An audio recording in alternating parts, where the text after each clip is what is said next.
তাদের একবারও কি বিদায়টা কি প্লেজেন্ট বিদায় হয়েছে? 96-এ 2006-এ একবারও কি প্লেজেন্ট বিদায় হয়েছে? এখান থেকে তারা কিছু শিখবে না? রাষ্ট্রপতি প্রসঙ্গে বেশ বিতর্ক চলছে এবং বিএনপির কয়েক নেতারই মধ্যে রাষ্ট্রপতির মেয়াদের মধ্যে পরিবর্তন হবেন কিনা সে নিয়েও সংশয় প্রকাশ করেছেন।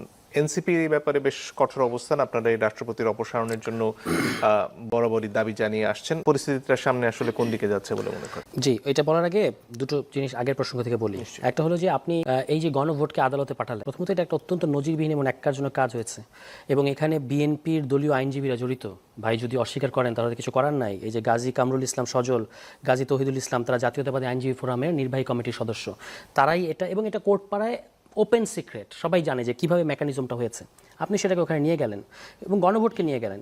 এই গণভোট, জনাব তারেক রহমান সাহেব কিন্তু গণভোটে হ্যাঁ ক্যাম্পেইন করেছেন, বলেছেন যে গণভোটে আপনারা সবাই হ্যাঁ দেবেন। তাহলে এখন আপনি এটা কেন নিয়ে যাচ্ছেন? শুধুমাত্র এই কারণে যে এই কথাটা বলবেন যেহেতু এটা আদালতে বিচারাধীন আছে, আমরা আসেন ইন দ্য মিন টাইম আমরা কিছু উদারতা করি, আমরা ডেপুটি স্পিকার আপনাদের দিয়ে দিলাম। এটাই হচ্ছে উদ্দেশ্য, আর কোনো উদ্দেশ্য না। এটা হচ্ছে একটা মানে চতুরতার আশ্রয় নেয়। আমি বলছিলাম যে এটাই যেন না নেওয়া হয়। আচ্ছা, দ্বিতীয় কথা হচ্ছে আপনার নোট অফ ডিসেন্ট। আমাদের অনেকগুলো বিষয় নোট অফ ডিসেন্ট আছে। নোট অফ ডিসেন্ট আছে, এটা সেটেল করতে হলেও তো আপনাকে সংস্কার পরিষদে যেতে হবে। আপনি আপনার নোট অফ ডিসেন্টগুলো করেন না, যেগুলোতে আপনি একমত হয়েছেন সেগুলো করার জায়গাটা তো সংস্কার পরিষদ। এবং গণভোটের প্রেক্ষাপট তো এটাই যে এই জিনিসগুলো পার্লামেন্টে করা যায় না, কারণ পার্লামেন্টে করলে পরবর্তীতে আদালতে যেতে হয় এবং আদালতে যেন এগুলো না যাওয়া হয় সে কারণে জুলাই সনদের অঙ্গীকারনামার 3য় দফায় সমস্ত রাজনৈতিক দল বলেছে যে এগুলো নিয়ে আমরা আদালতে প্রশ্ন তুলব না, কারণ এটা পলিটিক্যাল কোয়েশ্চেন এবং পলিটিক্যাল কোয়েশ্চেনকে আমরা আইনের মানে যান্ত্রিক ফ্রেম দিয়ে দেখব না। এই কথাগুলো ওখানে হয়ে আসছে। এই পুরো ব্যাকগ্রাউন্ডটা, পুরো প্রেক্ষাপটটা যদি বিএনপি আজকে ভুলে যেতে চায় কিংবা জাতির সাথে বলতে চায় যে না এখন আমরা যেহেতু 2/3 আছি, আমরা সংসদ বুঝি, আমরা যেটা বলবো সেটা বাস্তববাদী, বাকি সব আবেগী, এটা খুব খারাপ জিনিস হবে। এবং বিএনপির পক্ষ থেকে আমরা সবসময় এটা শুনি যে আমরা রাষ্ট্র পরিচালনা করেছি, আমাদের অভিজ্ঞতা আছে, আমরা বুঝি বাস্তবতাটা কি, আপনারা সবাই খুবই রোমান্টিক। তো আপনারা রাষ্ট্র ক্ষমতা পরিচালনা করেছেন, সেটার কি কি ডিজাস্টার হয়েছে সামনে তো সেগুলো পরিষ্কার। আপনি বিএনপির অতীতে 2বার রাষ্ট্র ক্ষমতায় যাওয়া, তাদের একবারও কি বিদায়টা কি প্লেজেন্ট বিদায় হয়েছে? 96-এ 2006-এ একবারও কি প্লেজেন্ট বিদায় হয়েছে? এখান থেকে তারা কিছু শিখবে না? শুধুমাত্র আমরা বয়স কম বলে তারা বলে দেবে যে না আপনারা সবাই রোমান্টিক, আপনারা কিছুই বোঝেন না, এই দৃষ্টিভঙ্গিটা ঠিক না। এবার আসলে রাষ্ট্রপতি প্রসঙ্গে, বিএনপি যদি ন্যূনতম আত্মমর্যাদা থাকে, এই রাষ্ট্রপতি একদিনও বিএনপি আসার পরে থাকতে পারেন? এবং এই খাঁচার পাখিটাকে আপনি বের করলেন, জনাব তারেক রহমান সাহেব তাকে প্রোটোকল পর্যন্ত দিলেন। এটা তো গণ অভ্যুত্থানকে আপনার অশ্রদ্ধা করা। তিনি যে একজন নির্বাচিত প্রধানমন্ত্রী, একটা বাংলাদেশের অনেক দিন পরে এত ব্রুট মেজরিটি নিয়ে আপনি ক্ষমতায় এসেছেন, আপনার নিজেকে আপনি অপমান করছেন কেন? কারণ এই ভদ্রলোক আপনাকে বলেছেন যে আমি শব্দটা উচ্চারণ করতে চাই না। তারেক রহমান সম্পর্কে চুপ্পুর অতীতের বক্তব্য কি? তারপর হচ্ছে আপনার বেগম খালেদা জিয়াকে উনি ভুয়া অরফানেজের ট্রাস্ট মামলায় ভোগান নাই, তখন তিনি দুদকের কমিশনার ছিলেন।